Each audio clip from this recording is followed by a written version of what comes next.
So I've been really getting into shiny hunting lately. It's something I've tried to get into in the past, but because of my stubbornness, I refuse to try it on anything but the hardest 2 games to get shinies in. But shiny Pokémon are so cool! And once I got my Bidoof in Legends Arceus, well, I just had to have more. Finally, I decided to spend some time finishing off my Pokédex in Let's Go Eevee, and of course, the next thing to do was to shiny hunt. But why Let's Go Eevee? Well, in my opinion, this is the best Pokémon game to start shiny hunting with. It can be intimidating, despite not requiring any quick reflexes like most difficult tasks in video games do. There is a lot of time and effort that goes into getting just one shiny. It starts to make you second guess everything, not just if you're doing something wrong, but also if what you're doing is even worth the time. Well, these things are exactly why the Let's Go games are so good for beginners. I would know, I'm still a beginner to shiny hunting.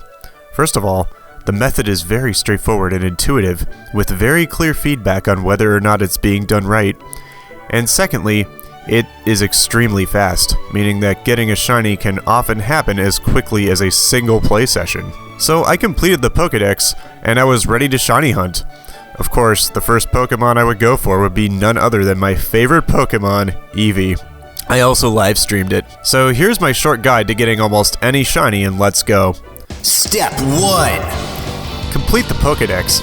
Completing the Pokédex and talking to this NPC in the Celadon condo building will grant you the shiny charm. Of course, getting the Pokédex completed is a pretty huge task in itself.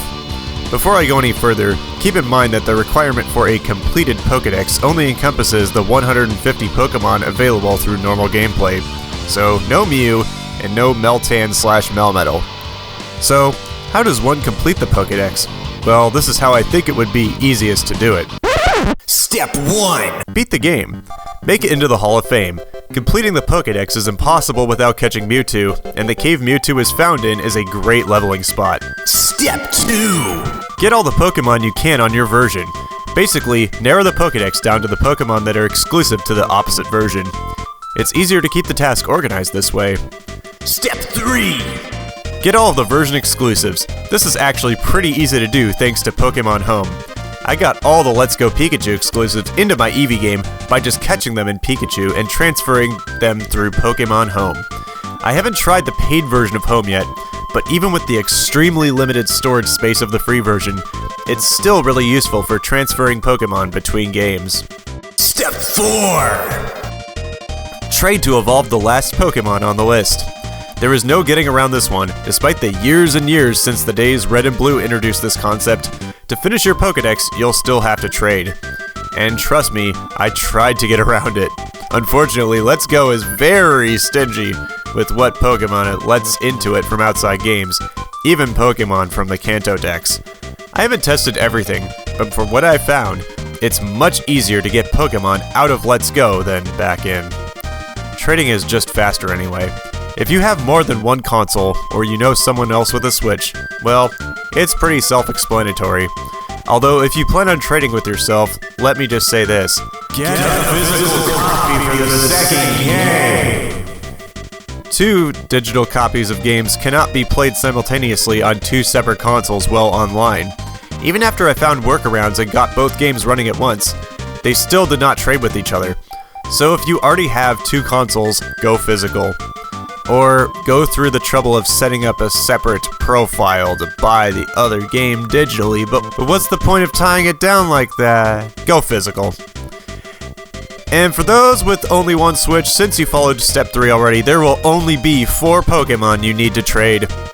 That's pretty doable. Just find some Pokémon communities online and try to set something up with another Let's Go player. It might not happen immediately, but eventually that dex will be complete. So, to reiterate.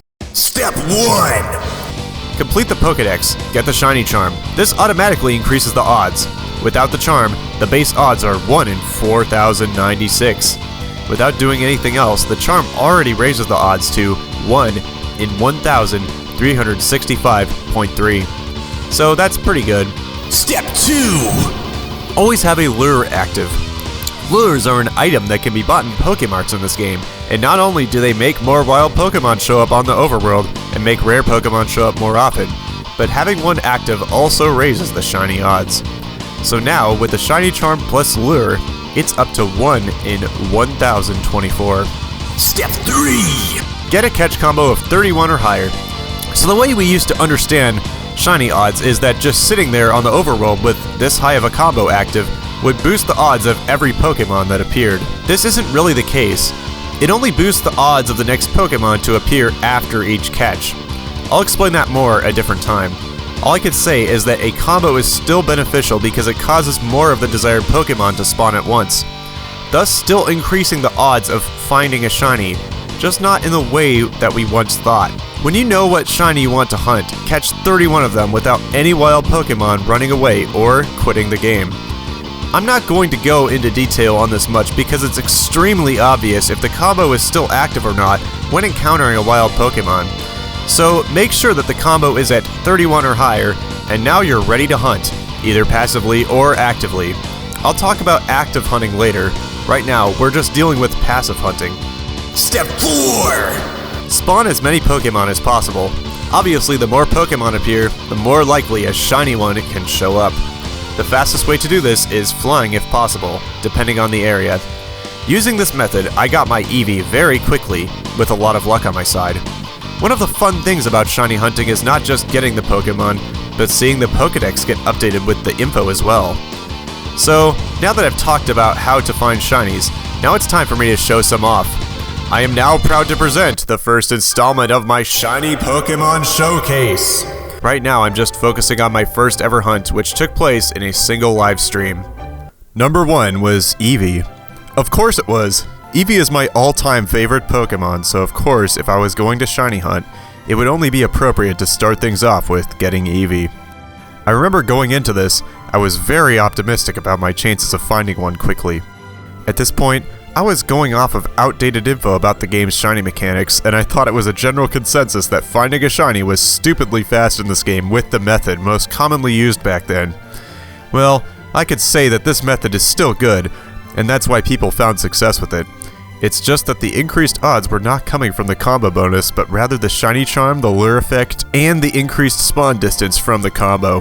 Well, I had very high expectations based on the reputation that this game has for easy and fast shiny hunting, so when my Eevee did appear, I gave quite an understated reaction. Oh, wait! There it is! I saw the sparkles. Well, I remember feeling some relief too, since Eevee's overworld model isn't very big, and thus gets pretty buried by the grass. I was staring hard at the grass, making sure I didn't miss some white-ish fur or sparkles. Keep in mind that this was my first time, so I was not used to spotting the shiny sparkles in the overworld. Thankfully, I quickly noticed when a shiny Eevee appeared. It felt like my hunt had just started, so finding an Eevee this quickly gave me a major overconfidence boost to the point where I was actually considering sticking around and waiting for another one to show up in the next 5 or so minutes. Yeah, I was delusional. But this wasn't a bad thing. It got me past the initial hurdle of being intimidated by the act of shiny hunting and made me want to keep doing it. Well, after getting a shiny of a rare-ish Pokemon, I thought I'd have some fun and go for some early game Pokemon. I thought Pidgey would be a good choice, and then perhaps next I could hunt Rattata. The 2 iconic Route 1 Pokemon, not a bad idea. So I set out for Route 1 and started another hunt, this time for Pidgey. Here's where the good reactions start. After barely starting my hunt for a Pidgey, I instead ran into a shiny Pidgeotto in the sky. Thankfully I even saw it to begin with. I spotted the shiny sparkles in the corner of the screen, and suffice to say, I was pretty surprised and excited. Instead of trying to get the same species, what the crap? I wasn't even trying for that. What? That actually is pretty okay. Let me just... I should have been flying. I almost missed that I wasn't flying. Okay, let's go. Charizard will trail. Thank you now. Here we go. You see, even without specifically hunting for a Pidgey, I was experiencing for the first time the second-hand effect the Shiny Charm plus lure has on everything in the game. Since so many Pokemon appear one after the other in Let's Go, the chances of finding a random shiny once in a while with the increased odds I just mentioned are quite high. It's a really fun side effect to have while specifically hunting other Pokemon. It's exciting to find a shiny no matter what, but for me, nothing replaces the feeling of randomly coming across a random shiny in the wild. It's a type of euphoria that very few other experiences can replicate. Well, anyways, it was back to hunting Pidgey. This one wasn't too bad. It wasn't nearly as exciting as finding the Pidgeotto randomly in the sky, but it was still really satisfying to see when it finally showed up. Can take a while. Oh, there's one. See, that might not be the first one I've seen, but it's way harder to pick up on when it's both size difference and shiny. At this point, I was convinced that shiny hunting in this game was ridiculously easy and that I could get whatever shiny I wanted in less than an hour, or even half an hour in some cases. My next Pokemon I would hunt would prove that I had been getting lucky. So I had Pidgey, and as a nice little bonus, I had gotten a Pidgeotto along the way. My next Pokemon would be Rattata. And here's where I finally experienced reality. Keep in mind that this is before I would learn how the combo mechanics with shinies actually worked. So I just sat there in the sky waiting, and waiting, and waiting for that Rattata to appear. Eventually I did figure out that moving back and forth to increase the number of new spawns I would see was faster than just waiting in one place. Well, maybe this method is still faster than the one I have started using now, but I'll get to that another time. Well, after getting Rattata, my confidence was still really high, so my next target was going to be Charmander. Well, keep in mind that this was all during the same stream, so of course that wouldn't happen. I wasn't going to pull an all-nighter just to shiny hunt, but my mind was still in denial. I headed to Rock Tunnel, the easiest place to find Charmanders without a chain going, and started the hunt. Only for the unexpected to happen again. I ran into a shiny Geodude. It was pretty cool that the first shiny I ever caught in my life was a Geodude in Pearl version, and now I was randomly finding another one here.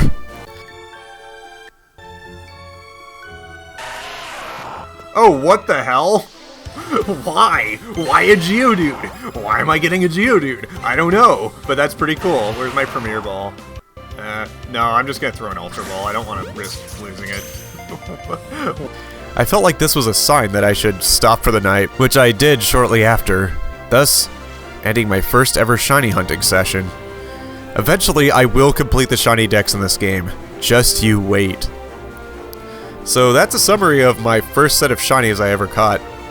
I plan on making many more of these, so stay tuned. They're building up to something truly amazing in the future, I can guarantee that, but I don't want to spoil what it is. I don't plan on only hunting in this one game, but I am having fun with it right now, so before I move on, I want to get a lot out of it. This series won't just cover Let's Go, however. I look forward to showcasing my progress as a shiny hunter as time goes on, and this series of presentations will hopefully do that. Until next time, train hard.